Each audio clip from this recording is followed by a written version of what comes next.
Essential commodities यानी आवश्यक वस्तुओं को कंज्यूमर्स को उपलब्ध कराने के लिए आवश्यक वस्तुओं के प्रोडक्शन, सप्लाई और डिस्ट्रीब्यूशन को रेगुलेट करने के लिए 1955 में आवश्यक वस्तु अधिनियम यानी एसेंशियल कमोडिटीज एक्ट बनाई गई थी। यदि केंद्र सरकार को ऐसा महसूस होता था कि किसी आवश्यक वस्तु की कम सप्लाई है और ये वस्तु नॉर्मल से अधिक दामों में लोगों को मिल रही है, तो एक डिसाइडेड अवधि के लिए उस पर स्टॉक होल्डिंग सीमा लगाई जाती थी।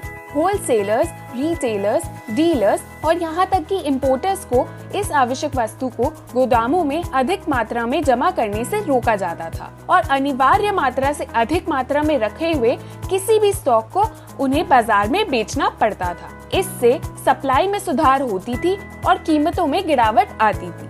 लेकिन पिछले 6 दशकों में भारत अधिकांश कृषि वस्तुओं में सरप्लस हो गया है। हालांकि स्टोरेज, प्रोसेसिंग और एक्सपोर्ट में निवेश की कमी के कारण किसानों को बेहतर कीमतें नहीं मिल पा रही है। इसका कारण ये है कि बिजनेसेस पर हमेशा एसेंशियल कमोडिटीज एक्ट की तलवार लटकती रही। इस एक्ट के कारण बिजनेसेस स्टोरेज, प्रोसेसिंग और एक्सपोर्ट में निवेश करने से कतराते थे। अनाज, दाल, ऑयल सीड्स, खाद्य तेल, आलू और प्याज को डीरेगुलेट यानी नियंत्रण मुक्त करने के लिए आवश्यक वस्तु अधिनियम में संशोधन लाया गया। एसेंशियल कमोडिटीज एक्ट अब केवल असाधारण मूल्य वृद्धि, युद्ध, अकाल या गंभीर प्राकृतिक आपदा के समय में लागू होगा। गरीबों के हितों की रक्षा के लिए सार्वजनिक डिस्ट्रीब्यूशन प्रणाली यानी पीडीएस के तहत सप्लाई के लिए आवश्यक वस्तु अधिनियम एसेंशियल कमोडिटीज एक्ट प्रावधान जारी रहेगा।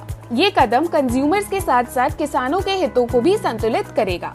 अब प्याज को ही ले लीजिए। हम प्याज की कीमतों में हर साल उतार चढ़ाव देखते हैं। प्याज के दाम कभी बहुत अधिक तो कभी बहुत कम हो जाते हैं। इसका प्रोडक्शन से कम और खराब स्टोरेज के साथ ज्यादा नाता है। स्टोरेज फैसिलिटीज में निवेश करने वालों पर सालों से छापे मारे गए और उन्हें जमाखोर यानी होर्डर्स करार दिया गया। लेकिन अब मोदी सरकार द्वारा लाए गए इस संशोधन से किसानों को मिलेगा उनके हक का पैसा और कंज्यूमर्स को अनाज, दाल, ऑयल सीड्स, खाद्य तेल, आलू और प्याज जैसे आवश्यक वस्तु मिलेंगे सही दाम पर। वहीं जो लोग स्टोरेज फैसिलिटी में निवेश करना चाहते हैं उनको भी मिलेगी बड़ी राहत। मोदी सरकार ने आत्मनिर्भर भारत अभियान के तहत ये बड़ा फैसला लिया है और किसानों, उपभोक्ता और बिजनेसेस के साथ सालों से चले आ रहे शोषण पे रोक लगाई है। सरकार की ये पहल सराहनीय है।